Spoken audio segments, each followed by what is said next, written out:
Islamic motivational ছোট গল্প, সত্যের জয়। এক গ্রামে এক ধর্মপরায়ণ ব্যবসায়ী ছিলেন, নাম আহমদ।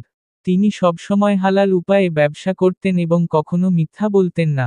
একদিন এক ব্যক্তি তার দোকানে এলেন এবং বললেন, এই কাপড়টা কি খাঁটি সিল্ক? আহমদ সত্যবাদী মানুষ, তাই বললেন, না ভাই, এটি সিল্কের সাথে মিশ্রিত অন্য একটি কাপড়, তবে টেকসই এবং ভালো মানের।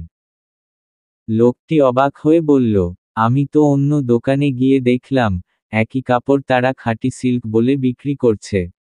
আহমদ মৃদু হেসে বললেন, ভাই, রিজিক আল্লাহ দেন, আমি মিথ্যা বলে বিক্রি করতে চাই না।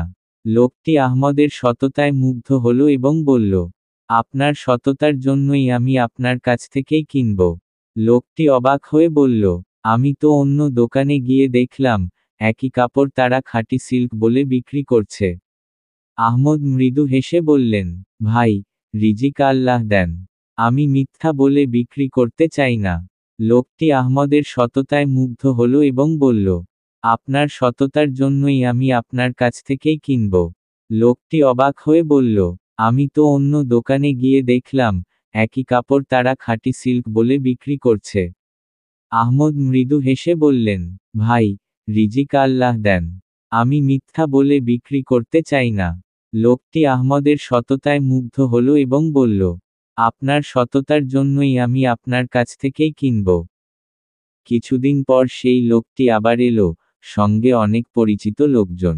সে সবাইকে বলল, এই মানুষটি সৎ, এনার কাছ থেকে কিনলে ঠকতে হবে না। আহমদের ব্যবসা দিন দিন বাড়তে লাগল।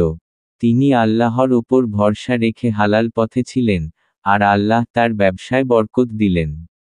শিক্ষা: সত্য ও সততা কখনো ক্ষতি করে না, বরং আল্লাহ তাতে বরকত দেন। ইসলাম আমাদের ন্যায়ের পথে চলতে শেখায়, আর যারা আল্লাহর ওপর ভরসা রাখে, তিনি তাদের কখনো নিরাশ করেন না।